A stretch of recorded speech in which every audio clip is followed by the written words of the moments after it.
Sanhedrin Daf Yomi physician liability, makeh adam lirfua patur. Dr. Schumann, this is your shir. This is all for you. I realized it. We're told the Torah says that one of the damages that have to be paid if one damages a person is his medical expenses. And the Gemara says from there, we see we see from there that a physician is permitted to heal. Why do we need a special posuk to say that a physician is permitted to heal? Lo Talmud al dam re'echa. We know if you have the ability to save somebody, you've got to step in and intervene. You've got to help. You've got to do something. You don't stand by. Why does a physician need a special heter to treat people? So the one approach is, the Ramban seems to go in that direction, is because a physician might stand by and say, I'm not going to interfere with what Hashem's doing in the world. If this person is ill, then that's what Hashem wants. Why should I overrule and intervene in Hashem's process? So no, he has the reshus, he has permission to do so. Another might be also, the Ramban also works on that, is that you might say that the patient should have bitochen. The patient shouldn't go to a doctor. You should trust that the Rebbeinu Shalom will heal you. What's the doctor going to do? No, one goes to a doctor, one goes to a physician, one does that which is medically required for one's cure. But we'll see another element in this idea of permission for the doctor to heal. We'll learn in the run, but to get to that, we need to go through on a little bit of a journey on the topic. Starting with the Mishnah and with our Gemara, where this new parak of Elohei Nanech says one of the cases of chenech, one of the cases where there's death by strangulation, is if one injures a parent. The Gemara goes on and asks the question, Mahu ben Maushi yakiz dam la'aviv. If a father needs to have blood let, or today it would be any other kind of procedure that involves the possibility of bleeding, because that's what injury is termed as in the sugya. If a child injures a parent in a way that draws blood, that's an isur misa, that's a capital offense. What about if the father needs medical attention and the son is there and able to do what is required, but it could or does draw blood? So we have two reasons why it's allowed. Rav Matna says, "V'ahavta l'reacha kamocha." He answers, we've got a posuk of "V'ahavta l'reacha kamocha." Rashi says something amazing in passing. Lo huzharu Yisrael milasot lechavereim ela davar she'enu chafetz lasot la'atzmo. Rashi learns when Hillel says, don't do to others what you won't do to yourself. He's giving pshat in v'ahavta l'reacha kamocha. V'ahavta l'reacha kamocha means, it doesn't mean you've got to go loving everybody. It simply means don't do to others what you wouldn't want done to yourself. That's what loving your neighbor as yourself means, says Rashi. That's all the Torah requires of us. Just don't do that. The Torah doesn't want you to love every human being. It just wants you not to do to others what you don't want done to yourself. It's amazing, Rashi. And therefore, since everybody would want somebody to heal him, nobody would want to need medical attention, and the doctor stands by and says, well, since I'm your son, I'm not allowed to cause bleeding, so sorry, I can't attend to you. Nobody would want that, so the son can do what he would want done himself. Rav Dimi says, Makeh Adamu Makeh Ba'ema. He learns from a different posuk, but both Rav Matna and Rav Dimi learn that a son may draw blood from the father if he needs it for healing. However, the Gemara goes on to say that Rav, or in the gears of the Rifetz Rav Popper, lo shavik librei lemishka le'silu. He wouldn't allow his son to take out a splinter from his hand. Marbrei de Ravina lo shavik librei lemiftach le'kavta. Rav Marbrei de Ravina wouldn't let his son open up a boil and ease the pus, take out the pus. Dilma chavil, because in those cases, although the action doesn't draw blood, but he could make a little mistake. He's working with a needle and he could slip and he could pierce the skin of the father and cause bleeding, and that could be an issur d'oraisa. So the father said, you don't do it. Then it would be a mistake, but in a very serious matter. The question is, are these two sets of Amoraim disputing? Rav Matna and Rav Dimi Bar Chanina say a son can draw blood if the father needs it. And we have a case of Marbrei de Ravina and Rav or Rav Popper who didn't let their child do a little procedure of taking out a splinter or piercing a boil. Are they disagreeing with each other? Are Rav Dimi and are Marbrei de Ravina and Rav saying a child cannot attend to a parent? The Rif seems to be saying that. The Rif says, Ibayalahu. Notice also they're talking about a slightly different case. In Rav Matna and Rav Dimi are talking about drawing blood. Marbre de Ravina and Rav are talking about doing something which doesn't draw blood, but he might draw blood by mistake. There's a slight difference in the cases. The Rif doesn't see the difference. And on the question of Ibayalu Maoshe ben Maoshe Akizdam La'aviv, can a son, draw blood from the father? The Rif goes straight into Rav Papa. Vasikna Rav Papa lo shavik le'libre le'mishkel. The maskona is Rav Papa and Marbre de Ravina didn't let their sons treat them, and so a son can't do anything like that if there's a potential for drawing blood. So the Rif treats it as a machlokes and paskins lechumra, that a child can't do that. The Tur, now remember the Tur usually builds everything on three major poskim, the Rif, the Rambam, and his father, the Rosh. The Rosh goes exactly like the Rif. So it's got the Rif and the Rosh both seem to learn this as a dispute, and that Rav and Marbre de Ravina say that a son shouldn't treat the father at all. And the Rambam we'll see is different. The Tur says, if a father has a splinter, lo yutziyana, he shouldn't take it out in case he makes a mistake. V'im asau patur, adds the Rif, but if he does do that, there's no punishment. It says that he shouldn't do that. And that's only if there's somebody else he can do that. So he shouldn't step in and say, no, I want the mitzvah of helping my father. No, rather let somebody else do it because there's a risk. You want to do it to help your father, but you might cause bleeding by mistake, and that would be a serious thing. That's how he learns the Gemara. Where does that come from? Explains the Beis Yosef. That's how the Rambam understands the Gemara. The Rambam understands that they're not disputing with one another. In the case of Rav Matna and Rav Dimi bar Chinana, they're talking about the fact that it's permitted to do so. There's no isur. There's no punishment for doing so, and if there's nobody else to do it, you should do it. And that's the case of Marbre de Ravina and Rav, where they didn't let their son take out the splinter or pierce the boil. That's because there were other people there, but if there wasn't somebody else there, they would. So the Rambam and the Rif have different ways of learning the Gemara, which is unusual, because the Rambam usually goes like the Rif. The Rambam usually understands the Gemara like the Rif. Very unusual for the Rambam to go a different way. But here we have a machlokes, Rif and Rosh on the one hand, and Rambam on the other hand. Then we have the Ramban. The Ramban writes a sefer called Toras HaOdom, and in this the Ramban writes, to me it's a very, very strange, because in Kain lo yitasek baki b'refuot klal. Then let nobody get involved in healing, because there's an issue of chabola, of damaging another human being, of causing pain or suffering or wounding another human being. That's an issa d'oraisa even if it's not your father. And answers the Ramban, Kivan shenitna reshut l'rofei l'rapot u'mitzvah nami ika, ein lo lachush klal. Since it's a mitzvah to heal, he doesn't have to get all worried about what happens if I make a mistake. She'im mitnaheg bahem k'shura, if the doctor is working to his best, the fidato, according to his most up-to-date knowledge. Ein lo b'refuot ela mitzvah derachmona pakte l'refuah libe anse lemita. Because the Torah has told him to heal, he doesn't have to worry, he must just focus on healing, on doing the best he can, and if things don't go the way they ought to go, then that's not his fault, so to say. Ulai time agabi hakosa, the Ramban goes on to say, and the same is with bloodletting. In that situation, whether it's a stranger doing it on a stranger or it's a son on a father, you do it. But if they made a mistake, this is not just an onus that something went wrong beyond their control. They actually made a mistake in treatment. They gave the wrong treatment. They prescribed the wrong drug. They made a mistake. Onesh shigigat mitat beitin. There's an onus, a punishment of having killed somebody b'shogeg. So the Ramban is saying, yes, you have to do it, and of course it's a mitzvah to do it, and you don't have to worry too much, and the Torah understands, but if it's a mistake, then the Beis Din is not going to put you to death or anything like that, but there is an understand that there's a shigigas mitas Beis Din, you've done a shogeg.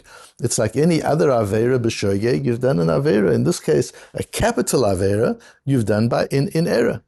And he also says there's no machlokas between the two views. So we're starting to get a bit of a sense of what goes on. Then in Siman Shin Lamed Vav, there's a beautiful piece of Tur about the role of the doctor and the importance of the doctor, and that the doctor shouldn't stand by and say, I'm not going to get involved. He's got to get involved. But the Tur also adds, V'im he'mitva noda lo sheshagag gole al yado. Like the Ramban, the Tur says, however, if there was a shogeg, if you made an error, not an oines, you made an error, it wasn't something beyond your control, it was a mistake in judgment, the gole al yodo yuchayev golus. You've got to go into the Arei Miklat. It says the Beis Yosef on the Tur, v'im ripa bereshus Beis Din v'ta'a v'hizik. If the Beis Din have given you a license to function as a doctor, this mikan nitna reshus means a doctor has to register with the Beis Din. It's not just the medical profession that has to give him a license. The Beis Din also has to say, you have enough yiras shamayim to be a doctor. We're satisfied with your knowledge and we're satisfied with your character. And if the Beis Din gave him permission, patur midine adam v'chayav b'dinei shamayim, and he made an error, there is no legal liability, but there is moral liability. V'im himit v'nodalo sheshagag, and if he caused a death and it's known to him that it was by error, gole al yado, he goes to golus. Paskins the Shulchan Aruch nitna haTorah reshut lerofei lerapot u'mitzvahi. A doctor has permission to heal, and it's a mitzvah for a doctor to heal. V'im ripa b'reshus Beis Din v'ta'a v'hizik, and if the Beis Din gave him permission and he made a mistake and caused damage, patur midinei adam v'chayev b'dinei shamayim. No legal liability, but there is ethical and moral liability. It's chayev b'dinei shamayim. V'im heimit v'noda lo sheshagag gole al yado. And there has to be a chiyuv golus as well if necessary. There's an interesting tshuva of the Minchas Yitzchak. The Minchas Yitzchak was Dayan Weiss, who was the Dayan in Manchester, a big posek hador. He was of the Hungarian school, so we used to generally follow Rav Moshe Feinstein. The Lithuanian school would follow Rav Moshe Feinstein more than Dayan Weiss, but he was one of the major poskim in the world. And then later on, he became the head of the Eidah Haredis in Yerushalayim. And he has an interesting case there of a doctor who gave the wrong intravenous injections and caused the death. He put the wrong injection, and he has to decide what goes on. And he comments in that tshuva that when the Shulchan Aruch says golus, it doesn't mean that you would go to golus, that you have to go to one of the Arei Miklat. It means rak din galut b'dinei shamayim. Hashem will cause galut to you. It's no Beis Din would impose golus. We're not talking about that. This is a different kind of a category. This is all under Hashem's authority. But again, he also learns there is a moral obligation in such a situation. Although there's no legal liability, there is moral liability. The Vilna Gaon goes along with the Shulchan Aruch and brings a source for it from a Tosefta that the Ramban brings, and also Rofei Uman Shiripa B'Reshus Beis Din v'Hizik Harei Ze Goyle. If a doctor has permission from Beis Din to heal, and he heals but causes an error and causes damage or death, then there's Harei Ze Goyle. He goes into Galut, and again, as we said in Dayan Weiss's name, that the going into Golus is B'dinei Shamayim. This is a moral obligation. No Beis Din can claim anything from this physician. Then we have an interesting tshuva of the Chassam Sofer. Chassam Sofer's case is Na'ara Mesharetet Asher B'lial Echad Hiv'it Ota U'Mepachat Pitom Nit'alfa V'Naseh Kemei Tomem. There was a young woman, was a servant in somebody's house, and some coarse, thoughtless individual gave her a fright. He was just having fun with her, and he gave her a fright, and she fainted. The mistress of the house caught a terrible fright. She sees the child lying on the floor, as if almost dead. So she put out her hand to take the bottle of brandy, to give her some brandy to wake her up from her faint. By mistake, she took a bottle of neft. She took petrol and poured it into this girl, and the result was that she died. And now the question is, this woman is in a terrible state. I've murdered. I've killed a young girl. What do I do? The Chassam Sofer gets the shaila from the Rov who had the shaila. The Chassam Sofer goes through a Raavad, where the Raavad says, and he learns the Raavad very, very carefully, where the Raavad says, if a person has been given malchus, the Beis Din says, you need 39 stripes. But we've got to have a doctor to make sure you can survive it, because you're not allowed to kill somebody who needs the 39 lashes. You've got to be careful. So the doctor evaluates him that he can take 20 lashes. And he miscounts. The person doing the Beis Din's wish miscounts and gives an extra lash, and from that the person dies. So he's made a mistake. And he says, "Afal pi shenaset mitzvato, lo neset mitzvato, lo shelav, lo shoev, etc. Shliach Beis Din sharei meti." He is a shliach Beis Din because kivan shetchilat knisato li'inyan haka'ah haya lemitzvah, afal pi shekvar karta mitzvato mikol makom potur. He was busy doing a mitzvah. Yes, he made a mistake, but he started off doing a mitzvah. And the Ravid says, therefore, there's no liability. And so here he wants to say this woman is doing a mitzvah, and so there's no liability. It seems to be against the Shulchan Aruch, because there we're talking about the doctor's doing a mitzvah, and even though the doctor's doing a mitzvah, there's at least moral liability, if not legal liability. And the Chasam Sofer goes on to say, perhaps B'darkei HaTshuva, she has to do certain things to do tshuva. You can't just tell her it's okay and don't worry about it, nothing happened. She caused the death of this young girl. Yes, it was by mistake, but after all, we say that megalgalin zchus al yedei zakai and choiva al yedei zakai v'choiva al yedei chayev. At the end of the day, the fact that the Rebbeinu Shem used you to bring about the death of this girl means you're not 100%, so you need to do tshuva. Look what the Chasam Sofer says. Ach ein la amis alea harbe, but don't make it difficult for her. Leave her alone, says the Chasam Sofer to this Rov. Firstly, we've said that she's legally free, and she's morally free. The question of should she do tshuva, leave her alone. Kivan she'aska b'atzalat nefashot, she was trying to save somebody. She wasn't trying to harm anybody. She was doing her best. And if people know that it's so severe, people will be afraid to intervene when there's somebody to save. They'll be afraid. Maybe their intervention will cause the death, and they'll stand by. And women are particularly sensitive. And if you're going to come to and say, yes, you were morally responsible for the death of this girl, and therefore you need to do tshuva, ein lachmir alehem. Don't be machmir on women in these cases. They're sensitive, and it's not going to be a good thing to do. So firstly, it's very just interesting to see the Chasam Sofer navigate that. Moshe Feinstein told me, I've mentioned it many times, that his role as a posek is not to answer halachic shaylas. His role as a posek is to solve human suffering. Sometimes suffering is caused by halacha, because there's just a mismatch. The halacha operates in a certain field, and there's a person who's in a situation where the halacha is causing hardship. And the role of the posek is to try and navigate the halacha in a way which is fully within the realms of halacha, but can relieve the hardship.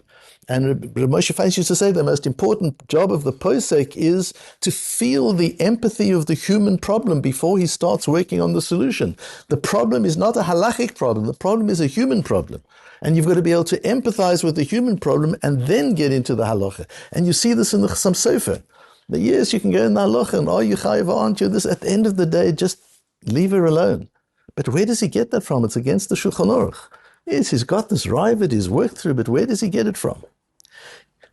There's an interesting run on our sugya. Says the run, he believes if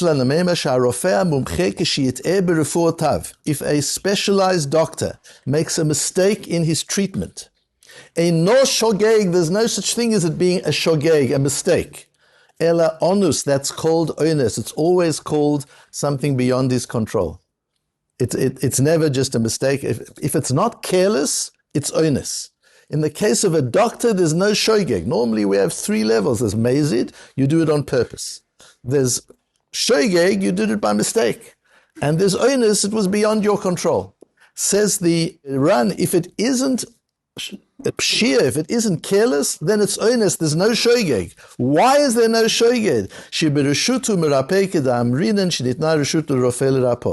That's the permission that was given to the physician to heal. But the special permission given to the physician to heal is not because you shouldn't stand by and say it's Hashem's business. It's not because the patient shouldn't seek a human healer. That's not the reason. The reason the doctor needs permission is to remove liability, even moral liability, in the case of error. That's the reshus. The Ran has a whole new understanding of kivan shenitna reshut lerofei lerapot. It removes not only legal liability, it removes moral liability from the doctor in such a situation. Ve'ein lo ela ma she'einav ro'ot. And all a doctor has is what he sees in front of him. He can only do his best. And the Torah says, even though there's a risk of fatality when you treat a patient, the doctor has to take that risk, and he's allowed to take that risk. And in the event of a fatality, when it isn't caused by carelessness, he is completely without liability. There's nothing that he's done wrong. There's no liability that he has. Now, it's interesting. I was wondering why the Chassam Sofer didn't quote the Ran. Because with the Ran, he's got a basis. He goes against the Shulchan Aruch. That's big enough. But at least he could have the Ran to stand on. He doesn't quote the Ran. What's interesting is the Ran in Sanhedrin was printed in Germany for the first time in 1762. That was the year that Chassam Sofer was born. It's possible he didn't see the Ran. It's possible that by the time he passed in the Shaila, the Ran hadn't spread out. It was the first printing of the Ran. And there was quite a lot of controversies with whether this is really the Ran and who it really is. Rabbi Chanan Wasserman writes in his introduction to Kovetz Horus and Yevomis that he doesn't believe the Ran on Sanhedrin is the Ran.